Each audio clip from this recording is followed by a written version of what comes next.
A brief announcement before the episode. We are combining the History Buzz podcast with Talk with History. Don't worry, you'll still get the same great Talk with History podcast from Jen and I, but now instead of two good podcasts, we can focus on one great podcast for you, our listeners. We will bring on guests for occasional interviews to chat about history and broaden our history discussions to some incredibly interesting topics. This episode was previously recorded on the History Buzz, and we hope you enjoy it. Now on to the show.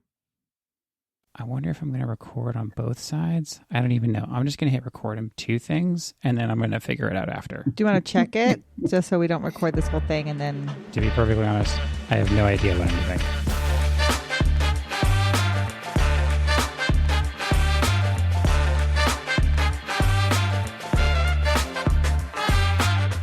This is the History Buzz. Welcome to the History Buzz, Kevin.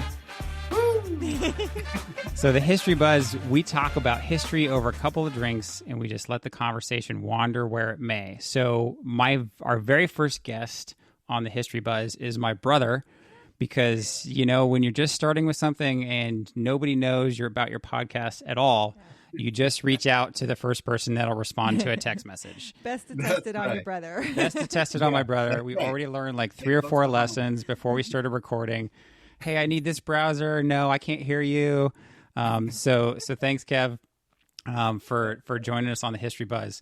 We grew up together in California, and Kevin, tell us very quickly in like 2 or 3 sentences what you're doing right now, and like just a quick backstory on you. For anybody that 2 or 3 sentences. For anybody that doesn't know you, like what you're doing now and you can have where you more grew than up. 2 or 3 What you're doing now and where you grew Sure. up. Right now, I'm involved in higher education. I work at a small university in Ohio, and working with students in student development, doing all kinds of fun stuff. I have kind of gone all over the place since growing up in California. I did college in Oregon,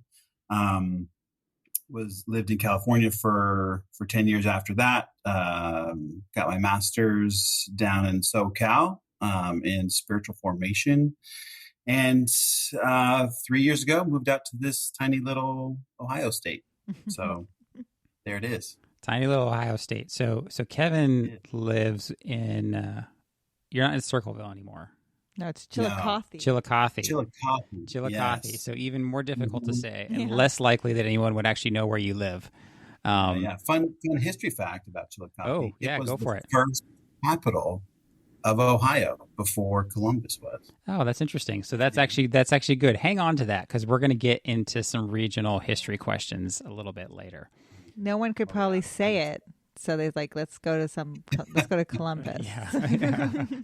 You want to go to Chillicothe? What'd you say? You want to go to Chillicothe? What'd you say? I'll have a coffee. Do you want to go to Columbus? Oh, okay, we'll go to Columbus. Yeah.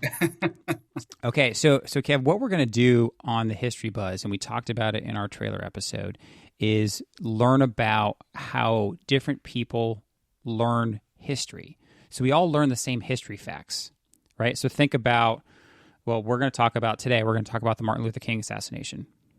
And so I'm going to, in just a second, I'm going to let you kind of tell us what you remember learning about the Martin Luther King assassination. Doesn't have to be detailed, nothing like that, just what you remember. Okay.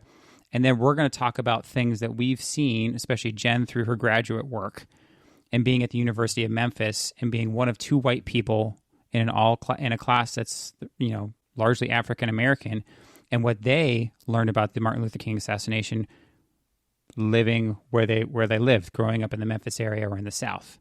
So we're learning about the different lens that each of us learn history through, with common, you know, very popular, well-known historic events. Okay, so why don't you tell us what you remember learning about the Martin Luther King assassination? Man, okay, so even now, I probably don't. I couldn't even tell you a lot about it, except that I knew that he was assassinated. I would say, in my mind, what seemed to be at like the height of his influence in America. I think I knew that it was in Memphis. I honestly, I don't know if I could tell you much about it. Do you remember like who you remember assassinated him, like the circumstances surrounding it? Nothing. I couldn't tell you one fact except for the fact of where it was. Yeah. I know that it was a huge deal. Yeah. Yeah. Absolutely. Right. I mean, it was a huge deal at the time, of course, and that it was a significant moment in history. Yeah. I couldn't tell you anything. Did you know that there were a bunch of riots afterwards? Because I didn't know that. And when people brought it up everywhere, people rioted all across America after he was assassinated. Really? Yeah, I had no idea. They had told me in class, and I said, and I raised my hand. I'm like, there were riots like everywhere, and they looked at me like, yeah, didn't you know that? And I'm like, no, I didn't even. No. I guess I didn't really know what the aftermath was, besides everyone being in mourning, but I didn't know there was any kind of civil unrest afterwards. Yeah, and Kev, I'm a lot like you. Again, obviously, we grew up in the same areas, right? We're brothers, so we grew up in the same household. And I'm a lot like you, right? Having lived on the West Coast. And I'll be honest, like I knew Martin Luther King for Martin Luther King Day because that's close to your birthday, Kevin. Right. Right? It's you hit Kevin's birthday usually falls right around Martin Luther King, weekend in January. Yeah. And that's kind of what I knew, and there's like always Martin Luther King boulevards all over the place. So whatever city you're in, there's a Martin Luther King boulevard. And so I learned about him and what he did through civil rights and the things that, and I Have a Dream and stuff like that. I honestly really knew nothing about. I'm like you, Kevin. I knew nothing about the assassination other than he was like shot from across the street by some white dude. Yeah. And if you had given me a multiple choice list of names of who shot him, I probably could pick out the name, but I wouldn't be able to tell it to you without some prompting. And to be honest, I mean, I could say I learned about the man Martin Luther King Jr., but I couldn't tell you a lot about him, right? I mean, I Have a Dream speech and importance to civil rights and things. I mean, I could gloss over some stuff, but like I couldn't tell you where he was from. I couldn't tell you. I didn't know what Selma was. Mm-hmm. Yeah, until you watched the movie. I didn't know. Yeah, until I watched the movie, I didn't know about that kind of whole story. Yeah, and I would even posit too, not having the best memory about things that I was not particularly interested in school. And history was one of those things that I wasn't interested in when I was going through high school and stuff.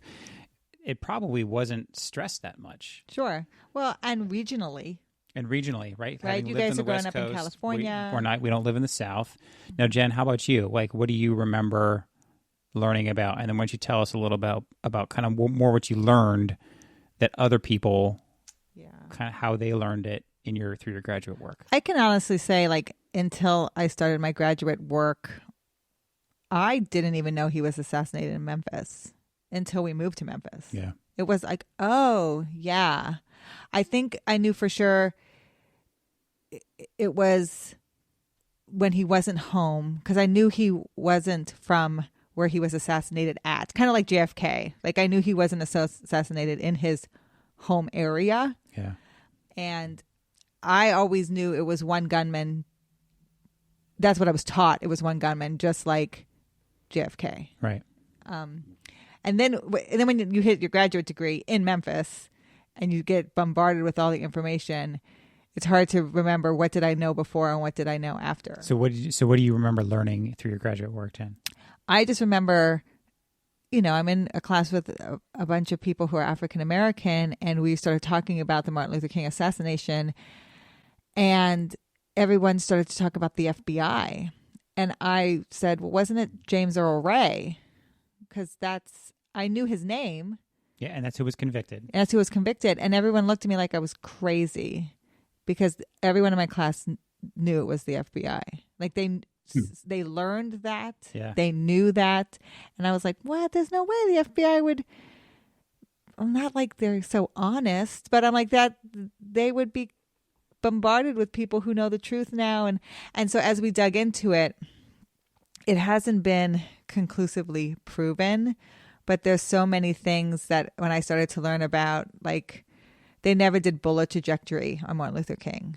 They do it on JFK. He's killed in 1963. And they had they had the technique and the technology. Yeah, so they do it on JFK in 1963. Martin Luther King is killed in 1968. Yeah. That's 5 years later, and they don't do it at all. So you can't tell exactly from what direction and from what area the bullet came from. And then that next day, the bullet was fired across the alleyway. They clean out the entire alleyway, so no physical evidence can be collected. And these are all, Kev, these are all facts. Yeah, this isn't like conspiracy crazy theory. So I remember, and I was sitting there going, and I read this in a book where it was all compiled by a historian, and I was like, what? And then there's a fire station right across that same alleyway, and that day they had sent all their African American firefighters home early. Just the African American firefighters went home early that day. Mm-hmm. Yeah. That's I remember Jen coming home and talking about this, and I was like, I couldn't like grasp it. I was like, wait a second, what? That sounds like conspiracy theory talk. But Jen said everybody in her class was like, yeah, everybody knows this. Yeah. Like, this is just they've known this since they started learning about it. Yeah, and so when they capture James Earl Ray, because he runs, he flees, right? He gets away. He gets across the Atlantic. He's trying to fly from England, and his passport gets flagged to bring him back to Memphis, and all he does is plead guilty. He just pleads guilty. So they don't get a confession. They don't interrogate him or anything. He just pleads guilty, and then they sentence him to life in prison.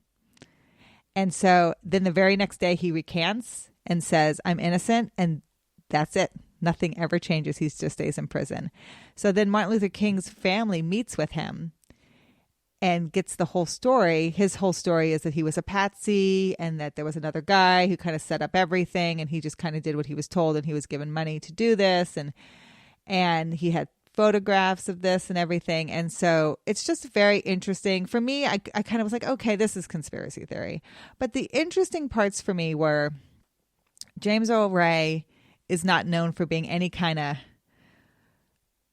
gunman, right? Like shooting weapons or any, and Martin Luther King, a marksman. Yeah, like a marksman. And Martin Luther King is killed with one shot through his jugular from across an alleyway. Really? And it's interesting because to take that one shot and to do that without ever practicing or without ever, he had bought the gun 2 days earlier, so he never shot that gun to practice with that rifle, to understand if it had any special idiosyncrasies to it. It's just one shot. And so, and then, this is the craziest part, Kevin. It's crazy, okay? In this book that we read, there was a police officer who practiced in the range at the police academy the whole day before the assassination with the same rifle that was used to kill Dr. Martin Luther King. No way. And a police officer. And that day that the shot was fired, he was off duty, and he dies before he dies before this book comes out. And the guy who was working the range would never tell the truth about this story until the officer died. Wow. I know. And they believe that it was him that fired the shot from below the window where James Earl Ray really was. And that's why they never did bullet trajectory. And that's why they cleaned out the alleyway. Yeah.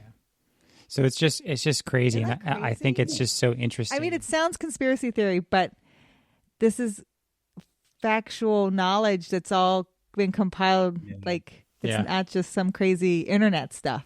Right. You know? And it's interesting for us learning this. And again, having our different perspectives, right? Kevin and I from the West Coast, Jen being from the East Coast, but even, you didn't really know that much about it until you really started getting into your graduate work. So Kev, let's shift. Yeah. Let's shift topics here a little bit. What's the first big historical event that you remember happening during your lifetime? It's a natural event. I mean, I think the first thing I remember is the San Francisco earthquake. I think it was 89. That was the North Park one, the one that happened down in LA. Is that what you're thinking of? No. So you remember the 89 one? Yeah. Oh, yeah. Because it was, um, we were really young, and I remember, well, because we felt it, right? I mean, it Yeah, we felt the was, aftershocks.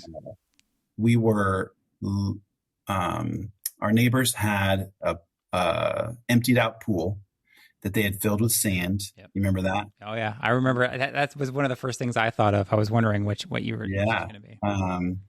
And we were playing in the sand, and all of a sudden the sand just started jumping. Yeah, it was like it's like vibrating, like a good inch off the ground. Hmm. That's definitely the first thing I remember. I think we ran home, Yeah, and and I think I asked my mom if Jesus was coming back. that's right. I just like, It Two, happened. okay, yeah, it's like, for anybody who doesn't know us, earthquakes. we're two pastors' kids, right? So we grew up in a house full of church, and so the first thing we think is like, it's the end times? Is Yeah, Jesus yeah. coming? The rapture. Earthquakes. The world's falling apart. It Jesus happened is coming. October 17th, 1989. 89. All right. Yeah. And it was a big. That was. I mean, it was like a big. That was like 7.1, 7.2. 7.2. So Jen, do you remember hearing about No, anything like that? No. not a thing. Yeah. And No, it says it has, caused it caused a ton of billions destruction. of dollars in damage. Oh yeah. 63 people were killed, but 3,700 were injured. Well, what's interesting with things like that, and a part of it's the times, right? 89. It's still early, and I would call it early-ish in media days. But I remember later in '96 when they had the earthquakes down in North Park or Northridge, the Northridge earthquakes. I remember very clearly that the next day, right? So power had been knocked out, and there was riots, right? People were looting stores and things like that, and that started making more national news. So at large events like that, if they don't cause some sort of societal kind of effect, largely it's not really going to be seen across the nation. Yes. But The reason I remember that one, I remember that yeah. because it was on my birthday. Oh, really? Speaking of birthdays, Oh, I didn't realize that. Wow. yeah, it was on my birthday, and I remember I must have been turning 12 if it was 96. Yeah. Um, And that's one of the things we're kind of excited about the History Buzz, Kev, is to hear What's your memory? what your first memory of something that you see as a large historical event. Because again, on the West Coast, those were some pretty well-known ones, right? Yeah. Hey, the '89 San Francisco earthquake. Everybody on the West Coast, they all know it. If you grew up on the West Coast, they're like, oh yeah, the one that was in San Francisco. They could probably give you a rough estimate of how big it was, right? What did I say? I said 7.1. You were like, yeah. She looked it up on her phone. Yeah. She's like, it was 7.2. Yep. Yeah. So all of us on the West Coast, right? And we grew up with earthquakes, right? We slept through earthquakes. We, at earthquake drills, all that stuff. But you had that big one in 96, you said? There was another one down in North Park. I don't think it was as big. Yeah. I remember that one. And Because again- I'm older. I was in college. Yeah, and again, I think it's because it caused things like riots Yes. and looting. Yes. I mean, for Kevin and I, the chimney fell off of our grandma's house. Oh, wow. So they actually had to repair that. Like they were lucky that was all that really happened. But I remember kids in '96 moving that had been from Northridge. Their homes were destroyed. Oh, wow. Moving from the Southern California up to the Central Coast where we were living at the time. So it's always interesting. Again, regional, a little bit of regional history, and this will kind of lead into our third question here, Kev. That on the West Coast, if you say '89, people are either going to probably try to quote some sports stuff, because I believe for the San Francisco earthquake that happened during World Series. the World Series, the A's were playing the Rockies. It says it has World Series coverage. The A's were playing the Giants. The Giants. So the A's were playing the Giants, right? Again, this is something that most folks who were growing up in that time frame can crazy. quote. Yeah, because that's like what crosstown World Series. Yep. Yeah. Yeah. So that was a huge, huge deal out there. But then again, Jen being out in Pittsburgh, in Pennsylvania, doesn't know anything about it, right? I won't be surprised if Kevin's the only one who brings up I remember the earthquake. It's his historic event. You know? Well, we've also talked about it, right? And for those regional historical events, but those are still things that you talk about as you grow up with your family units, right? You grow up with your family and you talk about things like that, and you remember because it impacts you so much more personally, right? Our grandma's chimney fell off her house and there was repairs that had to be done, and we remember talking about that as kids. It's the same thing probably for families that grew up, in the South after Martin Luther King was assassinated. So their parents, so the people you went to graduate school, their parents were in that area when Martin Luther King was assassinated, and they grew up hearing more of this regional news at the time in the 60s and 70s. Yes. And so they talk about it to their kids when their kids go through school. So there's regional history and there's regional lenses that we all learn, not just in school, but through our family units as well. Sure. Absolutely. Talking about regional history. So one of the things that I was kind of curious about is, and you alluded to it earlier, so some local Ohio history. So talk about some kind of like Ohio regional history stuff that you've learned, because how long have you been out in Ohio now? Yeah, just 3 years. So I mean, it's interesting moving to a different part of the country where I've lived all over the West Coast and I have friends all over the West Coast, and then to move to I called Ohio the vortex of America earlier when I texted you. That's what I feel like it is. But it's, I mean, just like I said, Chillicothe, right, is the first capital of Ohio. How would you know that unless you lived here? Yeah. I work with some people who are like really big into history. Yeah. And they most of the time know way more than me. That happens about to everything. Me. That happens to me every day, Kevin. but Kevin, you know some cool stuff that I don't even think you know, because I'm going to tell you what you know. No, Krispy Kreme, right? Like. Oh yeah. You taught me that. I was surprised. Oh yeah, talk about that. Surprised. Remind me of that. There's the first Krispy Kreme is here in Chillicothe. I mean, it originally started down, I believe it's Portsmouth, Ohio, which is right on the border with Kentucky. And it's actually spelled with a C instead of like the national chain spelled with a K. Yeah. And they actually have some history on it at the donut shop. And it says like someone worked at the store and actually went to somewhere on the East Coast, Virginia or something like that. And they took everything that they'd learned from Krispy Kreme here and started what is now known as the Krispy Kreme donut. Krispy Kreme. The national donut. Yeah. Yeah. Yeah. So I'm glad you remember that, Jen, because I didn't remember that. I thought that was neat. I remember the first time we visited you guys, and you guys said, "Hey, we learned about Krispy Kreme. The original one's here, and it starts with a C." And I was like, "What?" I was like, "Is that even a thing?" They're like, "Oh yeah, it's a big freaking deal here." I mean, it's Chillicothe, Ohio, so they got a lot. It is, but that's right. But like that's pretty cool. I mean, not every little town's got something like that. Yeah. So there's an interesting little Navy bit of history. Do you remember what I texted you a couple months ago? Little Navy history. So the folks here on listening to the podcast, I'm in the Navy. So I'm in Norfolk now, and I visited the command I'm at. There's a 2-star admiral who's in charge of it, and he lives on the Navy base. Mm-hmm. And so when you're an admiral, you get out. There's lots of stuff that comes with being an admiral. So he lives in one of the houses. It's this historical house on the Navy base. He lives in the Ohio house, and the Ohio house was actually modeled after a house in Chillicothe, Ohio. Shut up. I am not lying to you. I walked in, and they have this book, right? So there's Naval Historical Society, because the Navy's been around for a couple hundred years now. We're 246 years old as of next week. Oh my gosh. And I'm looking at this book. I'm like, holy crap. That says Chillicothe. I know exactly where Chillicothe is. Does anybody else here know where Chillicothe is? And I go up to the admiral after he kind of does some of the formal introductions and this, that, and the other.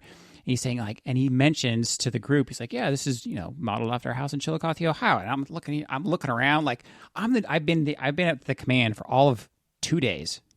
I don't know anybody, but I know Chillicothe. But I was like, I know fucking Chillicothe, Ohio, man. Like, I know Chillicothe. So I go up to the admiral. I was like, sir, I'm brand new here. I know Chillicothe, Ohio. Like, my brother probably lives down the street from the house that this is modeled after. And he just kind of looks at me. He's like, okay, great, new guy. He's like, he was very, very generous and very humoring of me being super excited about Chillicothe, Ohio. But he did say that he and his wife are going to try to go there to visit the house one day. The Krispy Kreme thing. I'm going to remember that. I'm going to remember that. I don't want anything to do with that Cincinnati. If I ever get a chance to talk to the admiral again, I'm going to mention Chillicothe again. Chillicothe deal. He's going to be like, "Oh no!" And I'm going to tell him. I was like, "Listen, do you know that the original Krispy Kreme is in Chillicothe, Ohio?" And then maybe he'll give me like an eyebrow raise, like, "Oh, score some points. Maybe this guy isn't weird." Hey, if there's anything else he's going to visit while they're here, that's pretty much it. Yeah, that's a good point. Now, what is also interesting, I did learn this the other day, that the seal of Ohio is actually, and I mean, no surprise, since Chillicothe is was the first capital, right? Yeah. Is actually the view from the Adena mansion, which was the governor's mansion at the time. It's the view looking at the hills around Chillicothe. So if you look at the seal of Ohio, it's actually it's where I live. That's cool. I wonder if it was modeled off of the Adena house then, their house, the Adena mansion. That sounds like an important house there. How big is their house? Oh, the Navy house? It's huge. It's an admiral's house. It's a big old house, but it's all like historical and like it feels like I can't touch like half the stuff there. So, which is dangerous. You get a bunch of Navy officers that have been drinking, so that's always dangerous. But okay, well, hey Kev, thank you for coming on for the podcast. I'm not going to drag it on for too long. I think you passed. You're the first guest. You passed, right? You passed the test. Oh, man, you got through the 3 questions. You made it through the 3 gates. Yes. You made it past the gatekeeper and the keymaster, Jen and I. And we want to thank you again. Well, maybe sometime in the future we'll have you on, or have Amy on. Yes. For those listening. It's Kevin's wife, our sister-in-law. But for those, for those listening, thank you for listening to the History Buzz. If you are interested in being a guest on the History Buzz, you can reach out to us at thehistorybuzz@gmail.com. That is thehistorybuzz@gmail.com. And until next time, my friends, cheers. Cheers.